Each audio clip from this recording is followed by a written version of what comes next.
Hi,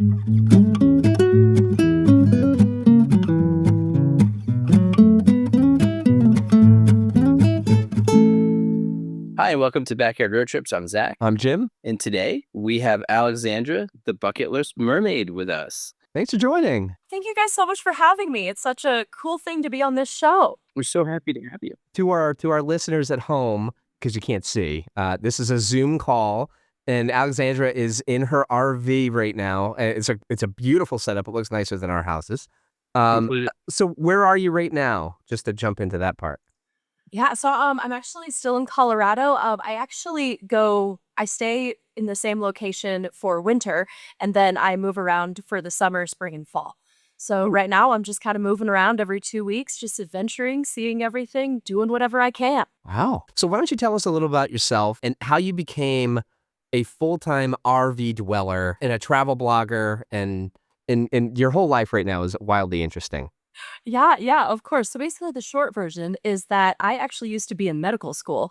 So before medical school, I was a first responder during COVID, and I would talk to a lot of people in the ambulance during this process. And I've always been a traveler, just adventure all the time. But I was like, oh, I got to get a real big girl job, you know?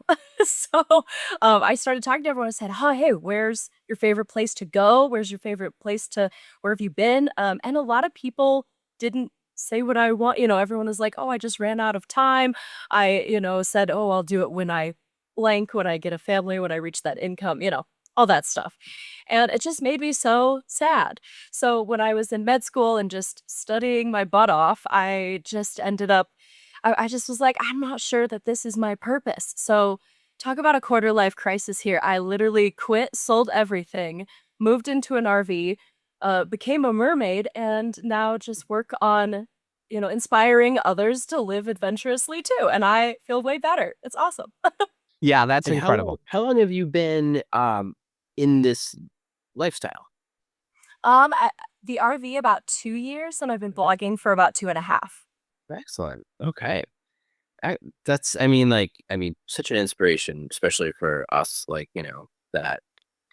As much as I'd like to say backyard road trips is kind of a figurative term, sometimes it's a literal term where it's like, oh, look, today I went by the fence. Okay, today I ventured over to the what was once a garden. Today I went to the driveway. So that's pretty much sometimes my extent of travels. Sometimes it has to be like that, Mhm. Yeah, and that's cool too. It's the little adventures. It's the kids. I think the kids are the factor here. It makes it hard to just go anywhere. But you've been a lot of places, and let's not gloss over the mermaid persona, which is very cool.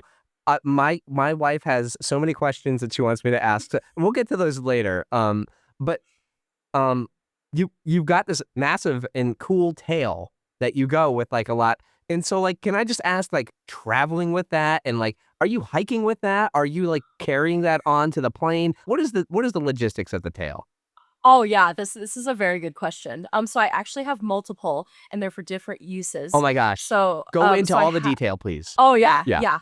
So the ones that are more portable friendly, they're kind of made out of the same material as a scuba suit. So it's like that neoprene kind of. I think that's the correct term. Yeah, and so they have this little plastic vinyl thing that goes in, and then I put in like a monofin, like a freediver monofin.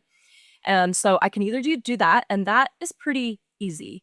I can do that on some pretty easy hikes on some planes. Like I just took it and I did a photo shoot with like Royal Caribbean on like one of their beaches. Wow. So that is, a cool thing that I can do if I'm going really crazy here. I'll actually just take the vinyl out and I'll just stick the entire thing into a hiking backpack. And then I'll go to like the top of a mountain and I'll kind of just sit there, or I'll climb up into some really precarious position and normally draw a crowd. The crowds are definitely there. And then I'll just kind of spread it out and kind of just lay it out the best that I can. And I've gotten some pretty good luck with that one. What do you mean good luck? Well, that looks. Oh, looks. Okay. Yes. Yeah. Yeah. Oh, yeah. No, I got you. The photos. I can't believe that look this okay. compresses into a backpack. I would have thought this was a monstrous, like, takes up lots of space. You got to have a whole carrying bag. No? Oh, yeah. Well, I do have one. Okay. One tail that is like the face of the brand. And it was like designed and it's custom made for me. And it's pretty much the mermaid tail that you would see in aquariums. Okay. Now that bad boy is silicone and it weighs about 30 Oh my pounds. gosh. And I don't wear that tail, it wears me. So that one takes its own special carrying bag, but it looks so realistic and it's actually easy to swim in too. So I have like my certification. I can actually swim in these tails if I There's need a to. certification? Like a Oh Lay it yeah. into There's us. there's a certification that you can take, and I thought that it was gonna be, something quite tame. Oh no. I had to learn about like how oxygen moves throughout my body during free diving. Oh. Excuse me. I had to learn how to, hold my breath for extended periods of time, how not to disturb wildlife, how to stay sustainable, and the whole practical. I had to do a practical where I had to swim in the tail. I was like this whole Wow. thing. I was like, wow, that's in depth. Where do you Like where it. do you even sign up for a course like that? How do you do this? Like at a dive center. Oh, Like it's at an yeah. actual Okay. like Patty, or I think I got mine with like SSI or something like that. But yeah, it's like an actual official certification. I didn't even know. There Joke's you on go. them because you're also on the mountains with it, and they didn't cover any mountaintop safety with the Oh tail. no. Nothing for mountain mermaids. Absolutely no support for mountain mermaids. It's a crime. It should be illegal. Oh yeah. So what was the inspiration of the mermaid persona? So it actually came from my parents were actually married underwater. Ooh. So they're big scuba divers. So like dolphins brought them their rings and like all that stuff. And I don't know, my whole life I've just kind of grown up and I've just naturally been the mermaid. So I just figured it was like very on brand and it was something that I had never seen before. And it was something that would attract a lot of attention. So I could be like, hey, check out the Bucket List Mermaid. And it worked. So I assume dolphins, maybe this wedding didn't happen in Colorado. No. Probably I not. think it was the Bahamas. Okay. Okay. Do you feel called that like you were never a Colorado person? Maybe you should have been always a beach bum that just lived Pacific Ocean. It's kind of funny because I do feel drawn to the ocean, but I also do feel drawn to the mountains. So I feel like I truly am like a mountain mermaid, I think. That's very I cool. think I could like live in the mountains, vacation to the beach kind of lady. Surely there's been some mountains you've hiked that have a big lake at the top, right? Oh yeah. Yeah. Yeah, those are the fun, and waterfalls. Yeah. That always makes it good. Have you ever had like TSA, like find a tail and be like, What's going on? That is such a good question. So not TSA, however, I have taken it on a few cruise ships because I normally check it. And sometimes when I go on like cruise ships, like if I'm on a beach, it gets kind of dirty. So I always have to like hand carry it because I don't want to put it back in my bag. And everybody knows, everyone's like, it's the mermaid. It's the mermaid. She's back. So yes, it definitely has caused some attention through security in places. Right. And they're like, what is that? Because it's not like, I don't know if you've seen my photos, but it's not like a non-professional mermaid tail. Like it looks like I had a purpose. So at least there's that. So I can kind of be like, oh no, it's for a job. It's for adventuring. Right, exactly. I swear this is what I do. Really cool. I mean, really, really, really cool. With the kind of like this bucket list idea, can you kind of go into that, like how you not just mermaid, but bucket list mermaid event? Yeah, so I think it did kind of go back to how and why I started this in the first place, is because I found that a lot of people weren't checking off their bucket list or were coming to me for bucket list. They were like, oh, I saw that you dressed in a kimono in Tokyo. Please help me. So just very niche specific bucket list things where I was like, I could help people with that. Let's go. Do you have you must have a running bucket list, but like, are you always coming up with your own new ideas and you just pursue it?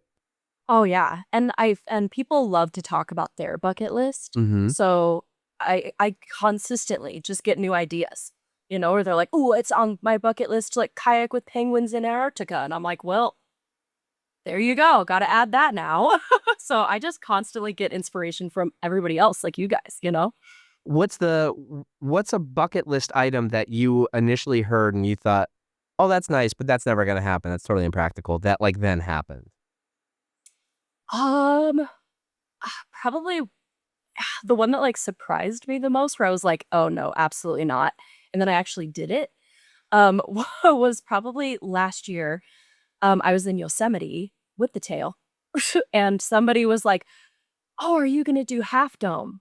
And I think I'm just like a spontaneous, chaotic person. So naturally I was like, FOMO, sure, I'll do it. And I just like applied for the permit and got it knowing nothing about what was going on. And yeah, it was like 19% chance that I was gonna get this permit. And I just went, it's like an 18-mile hike. And the end of it, you have to basically go up like over 45 degrees of granite. And the only thing that's catching you is these wooden planks and like these cables. So I ended up doing that and it just like lit a fire. And I was like, I'm just going to do like these really dangerous hikes as a solo female. Like I did them all by myself in one day. So I did Angel's Landing, the Narrows, and then I hiked rim to rim by myself. So that one was like Wow. 24 miles. So yeah, so I all of those, I mean, I'm not like a gym person, and like God forbid I'd run a mile, but oh no, I'll hike 25 up a mountain. Like that makes sense. So I think Yeah. that's probably those are the ones where I was like, there's no way I'm gonna be able to do this. And it just happened anyway. Where are you keeping your water for these 25-mile hikes? You got a tail back Oh, there. Where's the water oh go? my gosh. You fill The the tail with water, right?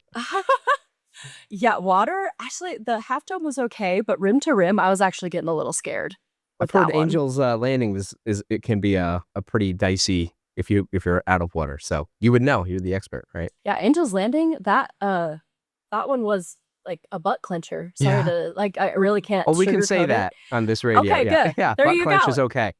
It was a butt clencher because oh, I think it was like little tiny paths with like over 1,000-foot drops on each side.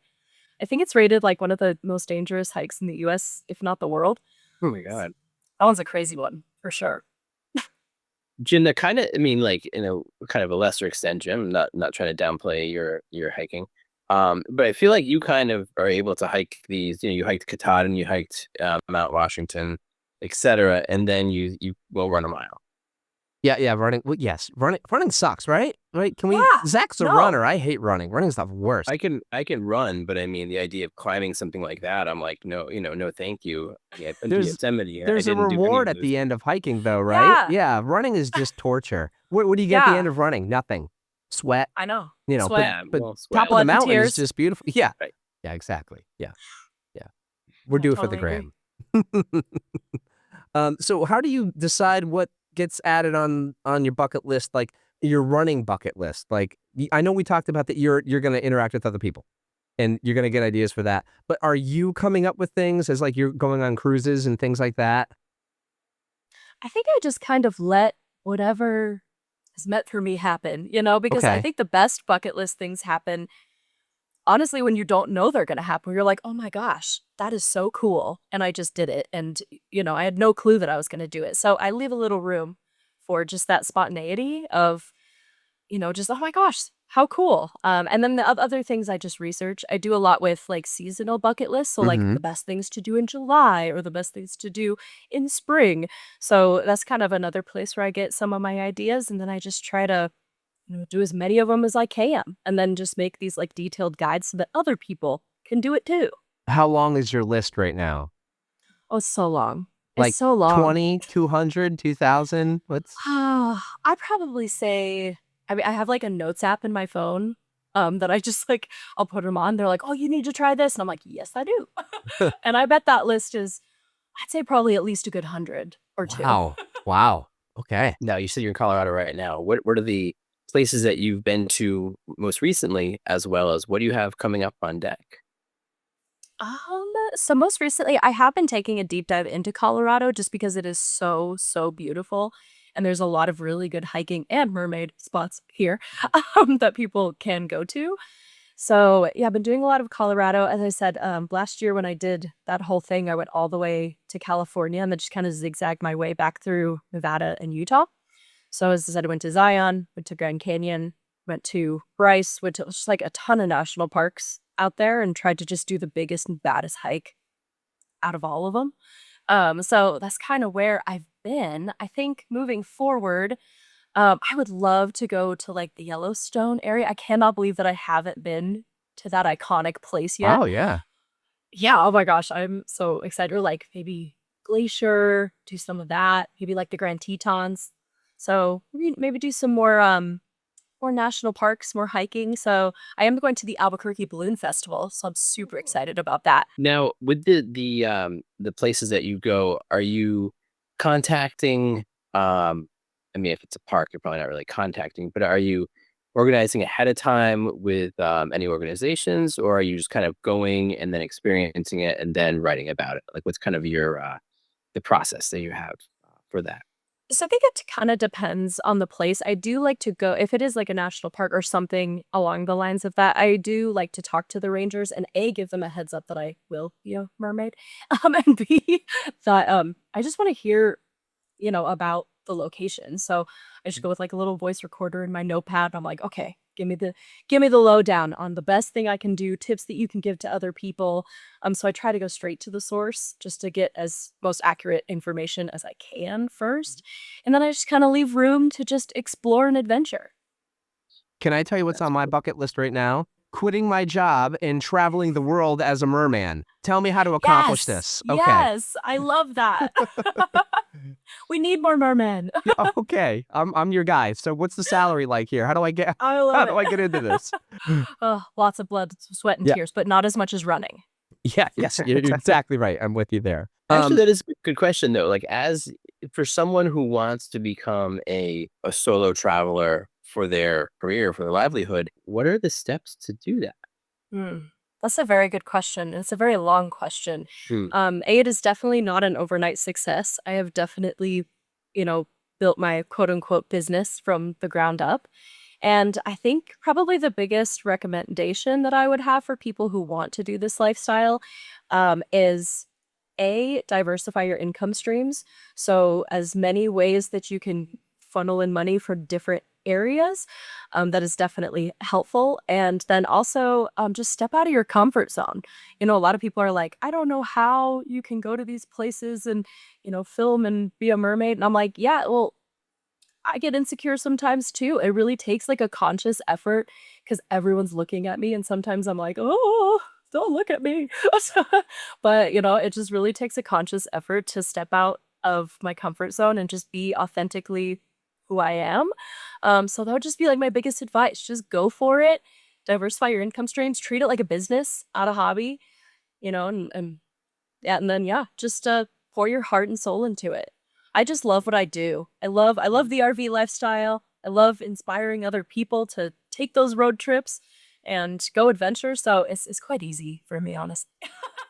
That's great. So, if someone is like really on step one, let's say, what could you explain that diversification of your income streams a little bit more? Like, how would someone like what is that? What would that look like for someone who's starting out in this, with this idea? Well, even like the different ways that you can Yeah, monetize it, kind of thing. yeah, how would someone yeah, be able to then, take this kind of lifestyle and make it something that they could, not just burn through their savings and then they're, at home with, you know, no 9 to 5 and no anything else just to have, they're broke basically. Well, I definitely did have to do, like, something while I was building it up, Mhm. and it was kinda tricky because I had to go remote, so I did a lot of, like, freelance work and then also did a lot of, like, social media managing, so that was really cool, and I still do some side gigs, just to for just some extra income, so, you might have to work 2 at the same time, but as far as monetization, it's kinda cool because it's kind of whatever you want it to be. Like, some people do courses, some people do products, some people do printables. For me, I do a lot of, like, ad revenue, so I have, like, I'm part of an ad network for my site. Also, affiliate marketing is huge, so, like, I'll be like, "Hey, take this tour, look at me as a mermaid on this tour," and then when they click it, I get paid. Mhm. So, just things like that where some people are monetized on YouTube or with their podcasts. Like, I know a lot of really cool people with podcasts who make money from that. So it's kind of cool because you can kind of see where you want to monetize and then just kind of focus on that and then funnel everything towards that. Smart. That is, and I think too, I think probably someone starting out with always kind of having a understanding of technology, at least to kind of what it is today, would have that kind of leg up than if you were, you know, maybe in your 50s, and starting. So, you know, one thing too that so one thing we're talking about was folklore and legends a little bit. So something that we always are interested ourselves at Backyard Road Trips. I've actually written 2 books about Connecticut folklore and legends. So Oh, that's fun. I like that. um, that's kind of the angle that we are coming from was writing books first, and then went into the world of when I'd go out and do a reading and see no one here is under 75. So I started doing the whole online thing. But being a mermaid, I mean, you must have this, tie with kind of folklore, legends, etc. Like, can you tell us a little bit about that? Yeah, I think, I tried to kind of stay away from the whole like siren thing. I don't want to lure any sailors to their death. We're not doing that here. Especially in Colorado, it's hard to have, But I just think like mermaids in general, have just been very playful and go with the flow and adventurous. So it just felt very natural in that way. But I think, yeah, they're very beautiful creatures, you know. Any With local like lore or legends that you've like when you're hiking in some of these national parks and you're talking to the rangers or all the places you travel, have you ever heard of anything kind of cool? Bigfoot? what? I don't know. Oh, I'm from Colorado. Bigfoot's everywhere here. With the Bigfoot crossing signs. And Have you ever seen Bigfoot? I have never seen Bigfoot. I feel like I've had a little bit more uh, sightings of like ghosts and paranormal versus Bigfoot. I did, again, I'm not sure if it's real or not, but I was camping the RV on a Navajo reservation, and there was a ton of like skinwalkers Really? and all of that. And I kind of have like a creepy story around it. Let's So hear it. okay. Oh yeah. Okay. Yeah. Here's the creepy story. So we were leaving the Grand Canyon and we actually had to pack up in a hurry just because there was a pending snowstorm. So we were driving from Arizona, kind of, and everything was all through, Native American, lands. And it was actually kind of stressful because they don't have any major gas stations. So I was like, how are we gonna travel through here? But anyway, it just took way longer than anticipated. And it started getting dark. I was like, okay, don't panic. It's okay. It's fine. And I had my high beams on. And I was probably like 50 miles from the nearest town. I mean, this place was so remote, like literally just the middle of the desert, nowhere. Are you And too?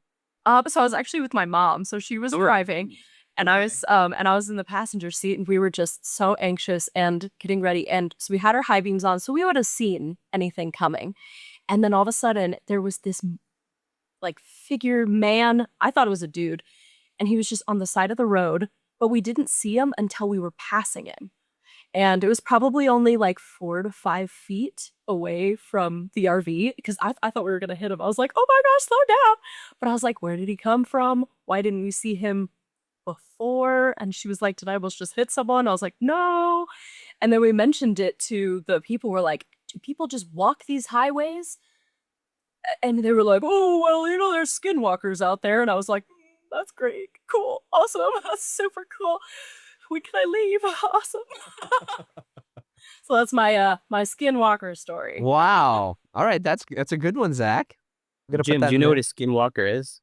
I know it's a Native American folklore kind of spiritual creature, but was Is it that change yeah? and kind of I I I don't hear know. that name like a lot with like I don't know I don't know, but I actually wasn't sure myself, so I Well, didn't know. Alexander, do you want to give us more detail? From what they said, and I don't know if this is 100% true. Maybe one of your listeners can contact tell us the actual definition of a skinwalker. One of our listeners is a skinwalker. Oh, maybe, Is a- maybe. But to my knowledge, it's like some sort of witch, like a shape-shifting Mm, witch. But I don't think they're good. They're okay. Yeah. They're not here for a good time. They're here for a bad time.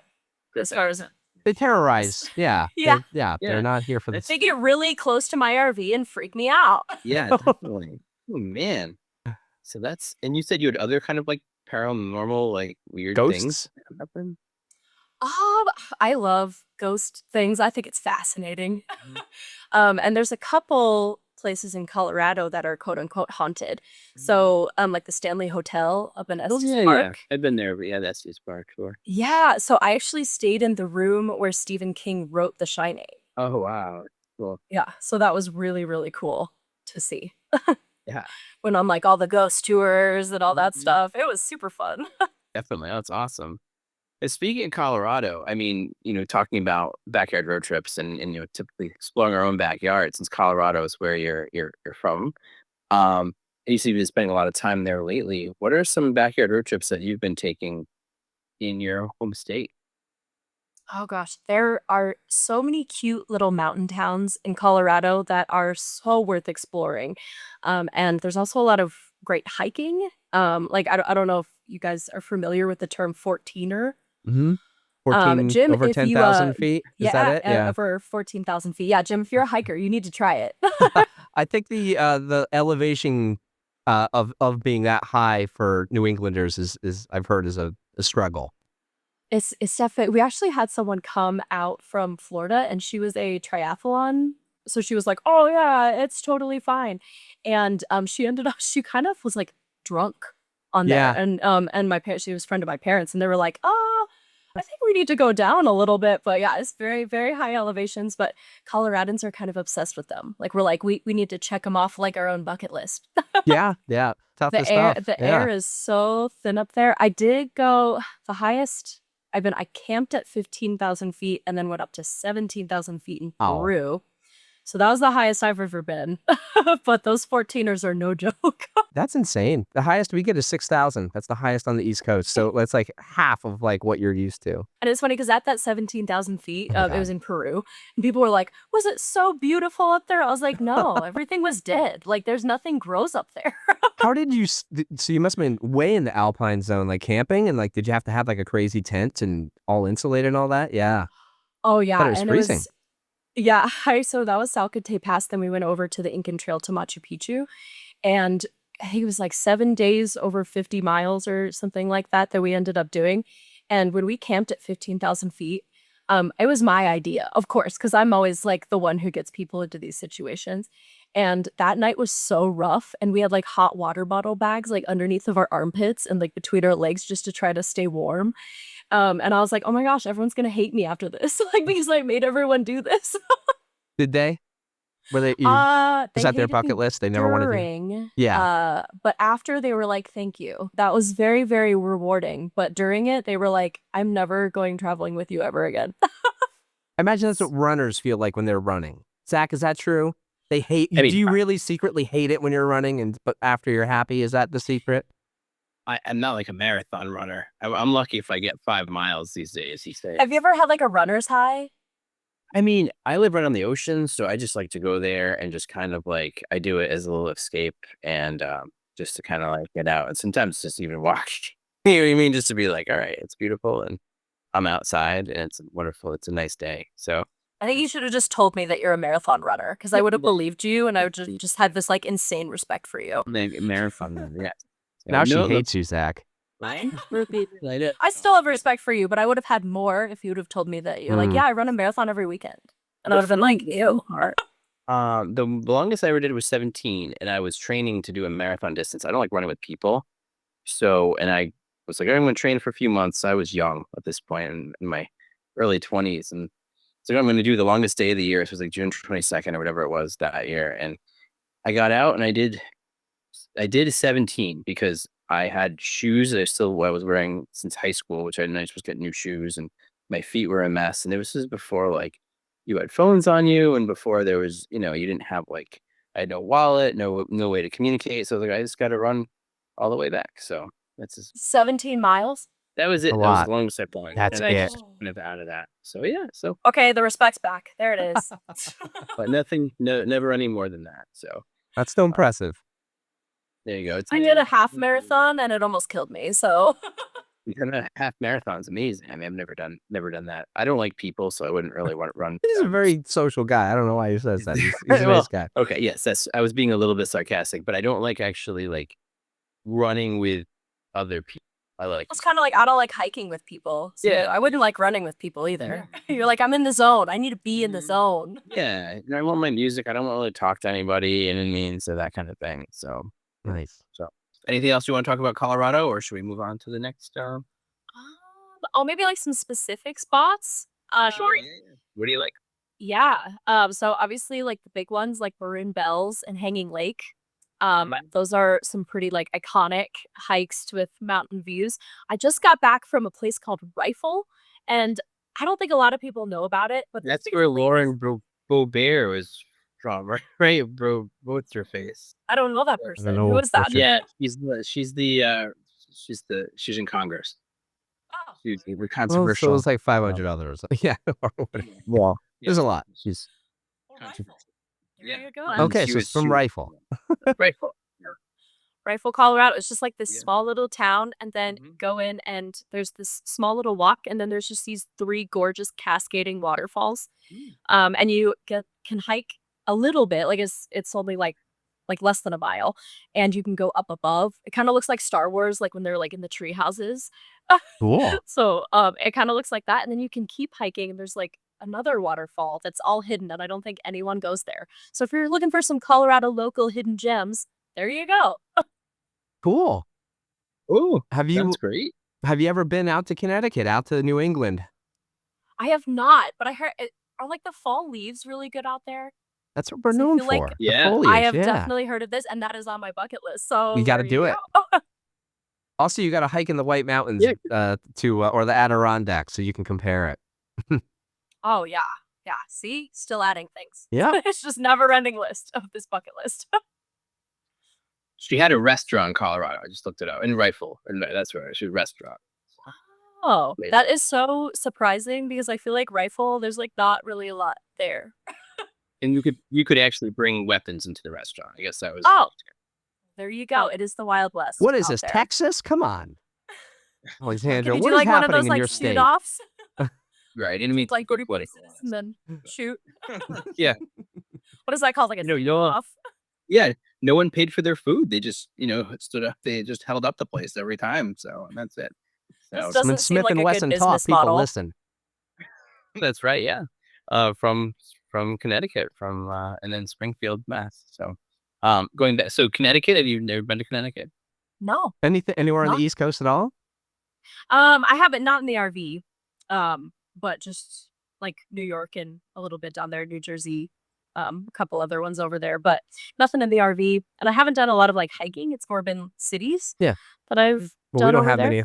I mean, yeah, we got Boston, New York, but the rest of it is, I mean, there's not a lot. You have to do a New England tour. Yeah. For yourself. See, there you go. I really do want to go out there, especially during fall. I'm surprised. So beautiful. Oh yeah, you have to see it. Yeah, it is. Yep. Yeah, it's pretty special.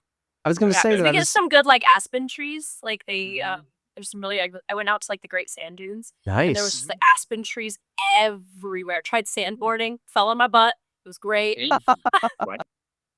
I'm also a snowboarder, so I thought that I'd be better at it. I was like, I'm a snowboarder. I can do sandboarding. Here we go. And no, I ate so much sand, like so much sand. I'd never even heard of sandboarding before. So yeah. Literally I'm learning a lot today. I gotta say, I'm learning really much. Just strapping a board to your feet and just going down a sand dune. You know what? I live on the ocean. Maybe I'll just try to do that. We'll go tomorrow. I'll find some board and put it on my feet, and we'll go. We'll see. Just let me know how that goes. I will. Yeah. We'll look because it's hard. And people will look at me like I have a mermaid tail. So there you go. You got to put it on anyway. Right. That's exactly right. Sandboard in the mermaid tail. There you go. Perfect. Create a new thing. Right. Definitely be some competition in the mermaid field for you. So that's okay. I can take the competition. There's plenty of space here for both of us and our tails. Right.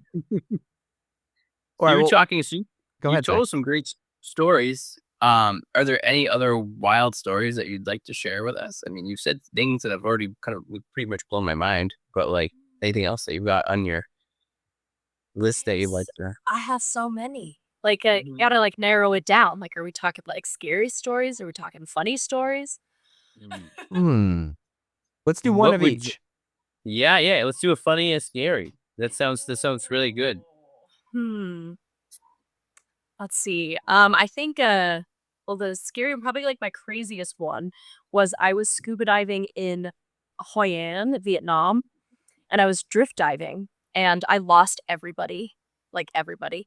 And so I surfaced and kind of like sat there for an hour while people like came to rescue me.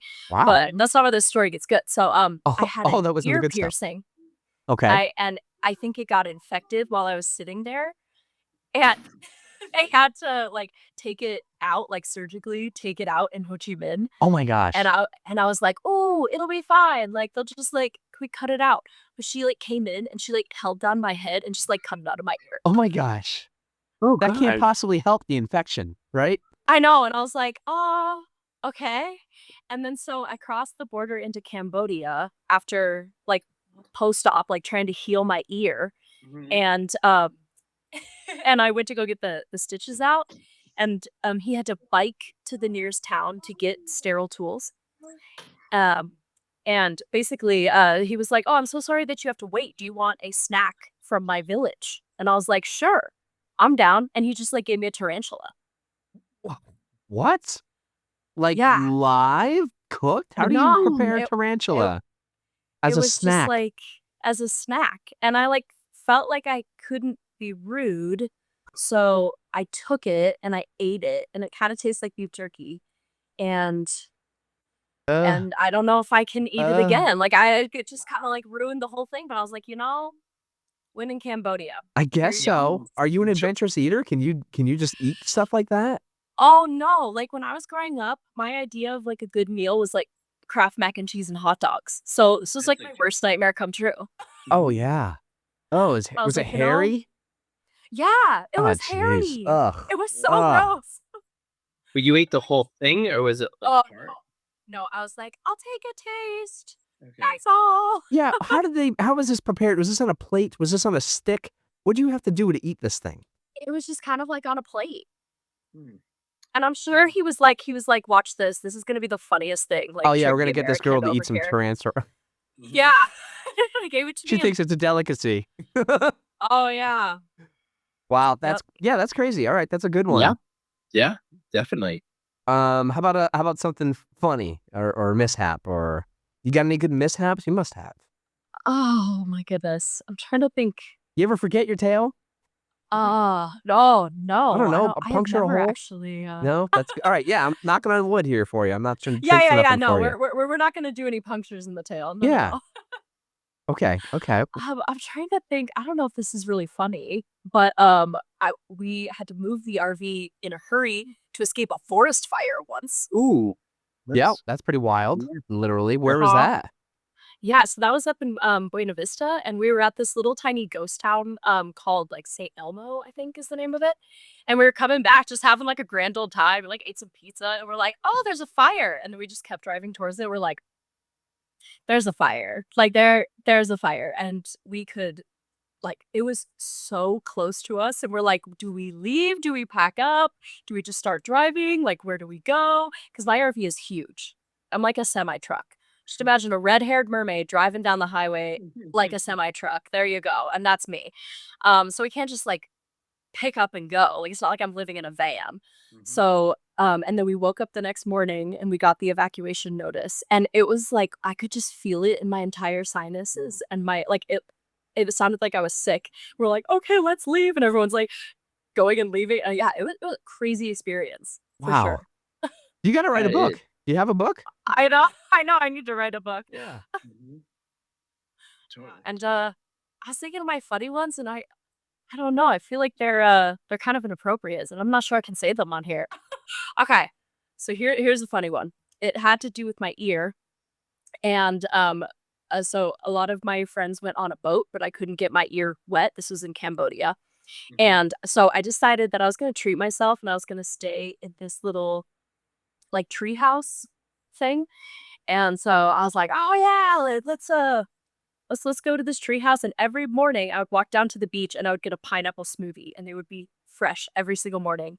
It's just like the best thing ever. And they were so cheap. So every single morning I went down and I tried all the little restaurants. And the last day I was like, okay, I'm going to try the last one.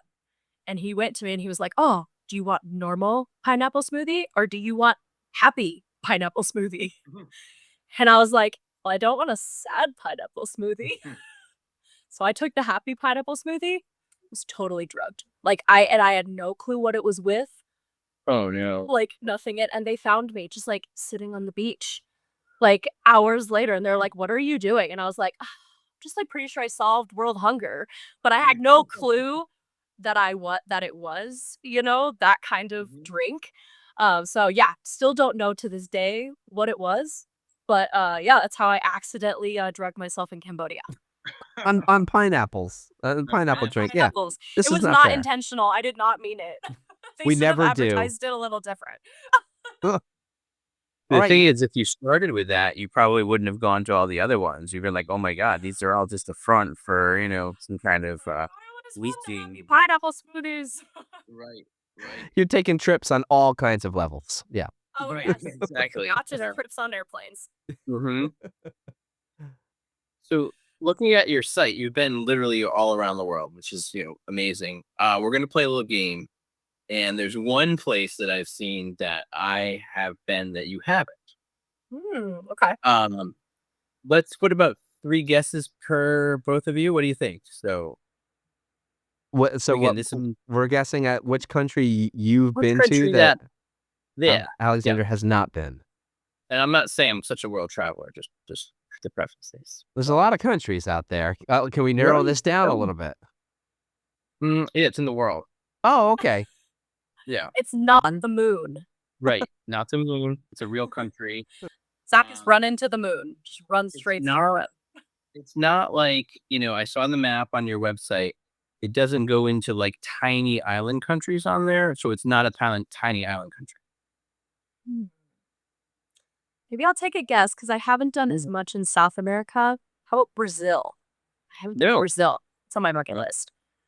Not Brazil. Is it in South America? Can we ask those kinds of questions?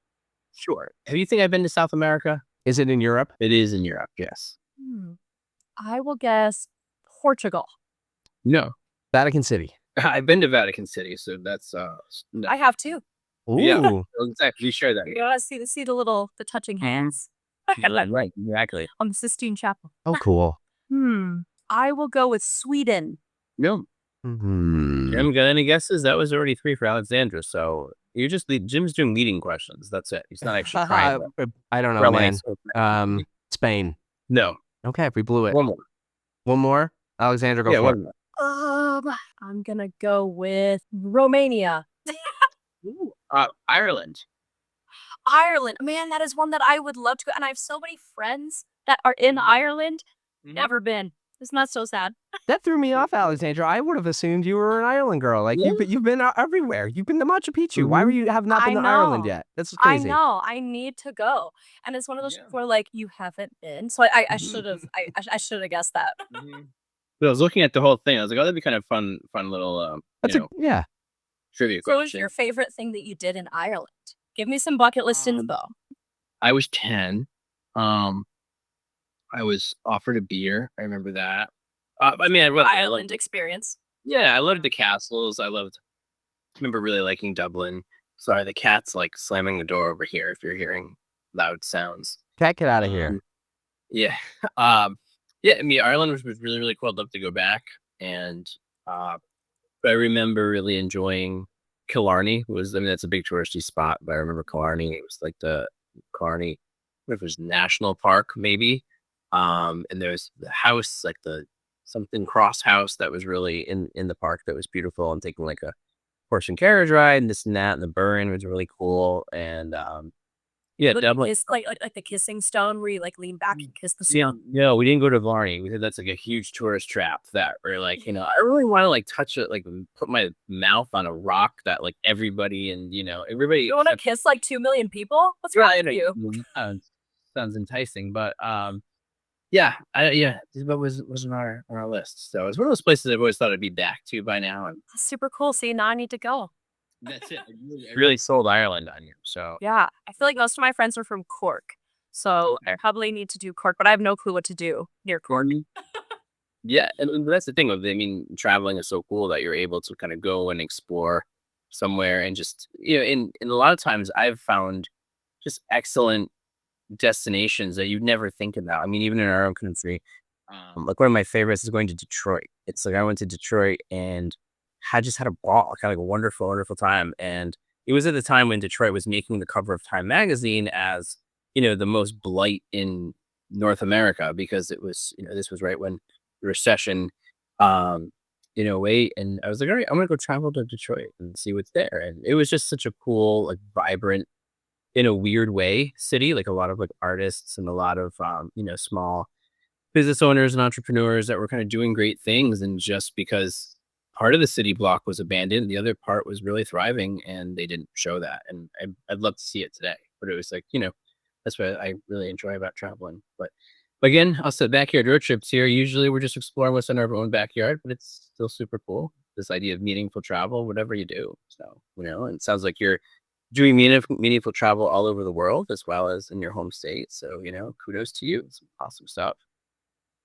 Thanks. Colorado's definitely, I mean, I have been all over the world and I do love many places around the world, but Colorado does have a very special place in my heart. Not just, I mean, I know I'm biased because I'm a local, but I got some pretty cool things over here. Yeah, Colorado sounds very a big upgrade from maybe Connecticut, I think. Can I throw you some questions from my wife, who is very excited when? Okay. Oh yeah. And I think Hit I me. wrote these down, but I think that this is a speed round. Okay. I think you talked Okay, about a let's few do of it. these. Craziest hikes? What's the craziest hike? Did you already cover those? Or is there one I that you haven't touched? did. I've done a lot. I do think that probably that like 15,000 feet, Yeah. like that 7-day, 50-mile thing was That sounds pretty crazy. nuts. That sounds crazy. Okay. Yeah. Very beautiful though. Very beautiful. Very fun. You kind Very of bucket touched on list. this. How much did the tails weigh? I think one of the heavy one was 30 pounds. Yeah, around 30 pounds. And then probably the other, if they have that vinyl in it, probably like 5 pounds, 10 Wow. pounds. Okay. Then if it Shocking. doesn't have the vinyl in it, it's like 2 pounds. Okay. And I can roll it up. Wow. Just stick it in a backpack. I don't know anything about tails, and you're blowing my mind. How many do you have? I believe I have 5. I think 5. Okay. One for like each mood, each vibe. So I did like a Halloween photo shoot in the Grand Canyon. So that one was very like black and gold. So it Ooh. just kind of depends on the vibe. Real I'm Ursula going tone for. there. Yes. Oh yeah. We're not Ariel. We're Ursula. I think you answered this. Craziest thing to happen on an RV trip? Sounds like the skinwalker almost getting hit by your. Yeah. Is there anything crazier? I know it's kind of grosser, but there's been a lot of stuff with sewer. That's like the least glamorous part about this lifestyle. Enough said. Yeah. Okay. So gross. Sewer showers. Got it. It's probably, we call it the stinky slinky. That's what it is. Stinky slinky. And we try to avoid the stinky slinky as much as we can, but sometimes They can't. you just can't avoid the stinky slinky. That's a story of my life every single day. So If you have kids, I'm sure you have your own stinky slinky. not even involving the kids, it's just myself. So Just myself. and then you haven't been to Connecticut, and then this is my favorite one. Wait, she has a travel cat. She's very excited about your cat. I saw the thing. I saw like the cat like perch thing. Yeah. So I have 2 cats and a dog, and both of our cats love being outside. So we like go hiking with the cats. The cats actually. So when I was in medical school, I actually went to medical school in Hungary, and so Just dropping that in there. I know. Yeah. Just kind of hungry for that. I did my entire undergrad in the UK, and then went to Hungary for. You never Then went go to to Ireland, though. You were right across I the. know. It's like not going to Massachusetts. You're being living in Connecticut. I know. All But right. that's why I have a lot of friends who are Irish. So I moved with my cat. He was a kitten at the time. It was like a 16-hour flight. So he's lived abroad. We've been hiking abroad. He's been to multiple states, and he's just my little adventure kitty. They just love to go everywhere. I can't believe you got cool. cats that go on hikes with you. This is the craziest. It took a lot of training, but it was more just like I didn't want to leave them in the RV because it's hot. So I was like, I'd rather just take them with me, and they love it, and I just want to get them out of the RV too. So it's just me trying to be a little bit more humane. So it's solo travel, human solo travel, but with feline companion, feline and canine companion. Yes, yeah. I do have some furry friends in here that keep me company for sure. Right. You should teach them how to take a picture, then you'll be all There you set. go. I know. I can only do so much with a drone, Right. Friday the ghosts and the skinwalkers. Be like, excuse me. I know you're busy haunting people, but if you could just take a photo of me and my cat and my mermaid tail, that'd be great. Yeah. Right. Pull your weight a Exactly. little bit here. Yeah. That's not much to ask. I mean, really. So, yeah, it's All right. Well, that was the Katie round. So thank you very much for that. And now, if someone wants to know a little more about you, can you tell us how we can find you on the World Wide Web? Yeah, literally just the Bucket List Mermaid everywhere. Everywhere. Google it. All social media handles are all Bucket List Mermaid. So that's just the way to go. Bucket List Mermaid it is. Excellent. Well, thank you, Alexandra, so much for joining us on our little slice of the internet space there on Backyard Road Trips. So. No, and I hope I'll be over your way sometime, eventually. That'd be great. Drop us a line. We'll show you around. Definitely. Yes. Show me all those fall leaves and all the things that aren't cities. Well, thanks again for joining us. And for Backyard Road Trips, I'm Zack. I'm Jim. I'm Alexandra, the Bucket List Mermaid. Thank you guys so much. Excellent. Thank you.